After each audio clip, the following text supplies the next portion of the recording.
Pedal চালিত রিকশা থেকে মুখ ফিরিয়ে নিচ্ছেন মানুষ। গবেষণায় উঠে এসেছে এমন তথ্য, তুলনামূলকভাবে আয় বেশি হওয়ায় অটোরিকশার দিকে ঝুঁকছে চালক ও মালিকপক্ষ। এসব বাস্তবতা বিবেচনায় ঢাকা পরিবহন সমন্বয় কর্তৃপক্ষের পরিকল্পনাতেও গুরুত্ব পাচ্ছে অটোরিকশা। আর এতেই শঙ্কা জাগছে, কালের গর্ভে হারিয়ে যাবে না তো ঐতিহ্যের অংশ প্যাডেল চালিত রিকশা? মোহাম্মদ শফিকের প্রতিবেদন। অটোয় খায়া ফেলাইছি সব সব ব্যাটারি গাড়ি, ব্যাটারি চলিত রিক্সায় চড়ে, পাই রিক্সায় আর ওঠে না।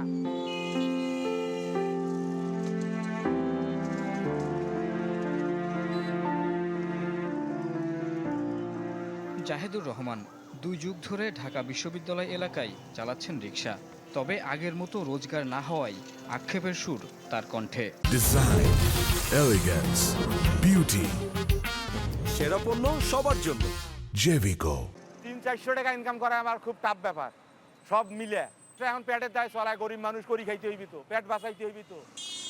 চারদিকে ইঞ্জিন রিকশার দৌরাত্মে জীবিকার গল্প বদলেছে প্যাডেল চালিত রিকশা চালকদের। আন্তর্জাতিক গবেষণা সংস্থা ইনোভেশনের তথ্য বলছে, সময়ের ব্যবধানে নগরবাসীর যাতায়াতের ধরন বদলেছে। নিরাপত্তা ঝুঁকি নিয়ে উদ্বেগ থাকলেও দ্রুত গন্তব্যে যেতে 5 ভাগের 4 ভাগ যাত্রী বেছে নেন ব্যাটারি চালিত রিকশা। সিপিডির আরেক গবেষণা বলছে, সাম্প্রতিক বছরগুলোতে উল্লেখযোগ্য হারে কমছে প্যাডেল চালিত রিকশার আয়। আর এতে করে ব্যাটারি চালিত রিকশার দিকে ক্রমেই ঝুঁকছে মালিক এবং চালক পক্ষ।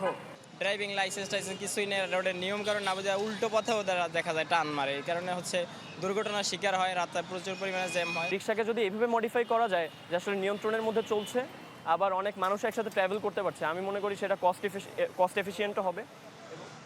সড়কে ব্যাটারি চালিত রিকশা নিয়ন্ত্রণে নানা উদ্যোগ নিয়েছে সরকার, তবে চালকদের বাধার মুখে সফল হয়নি তা।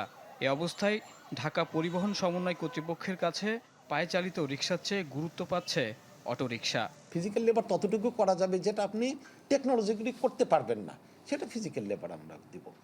আমরা চাবো যে ধীরে ধীরে যে আপনার হোক, এই যে পেডেল রিক্সাগুলো মানে কি উঠে যাক। তার কারণ কি, এই মানুষগুলোকে আরও ভালো কাজে বিনিয়োগ করা যাবে। নগর পরিকল্পনাবিদ ও সচেতন নাগরিকদের মতে, ঐতিহ্য ও পরিবেশ সুরক্ষার স্বার্থে প্যাডেল চালিত রিকশাকে অবহেলা করার সুযোগ নেই। আমরা সেই শহরে আছি যে শহরের 98% শিশুর দেহে সীসা আছে।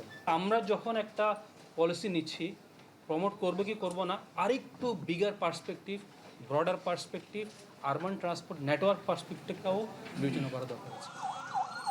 তারা বলছেন, শহুরে জীবনের যান্ত্রিক বাস্তবতায় হয়তো একদিন হার মানবে প্যাডেল চালিত রিকশার প্রয়োজন, কিন্তু যে অস্বাভাবিক গতিতে সেই জায়গা নিয়ে নিচ্ছে বাংলার টেসলা খ্যাত এই বাহন, তা সড়ক পথে তৈরি করবে নতুন সংকট।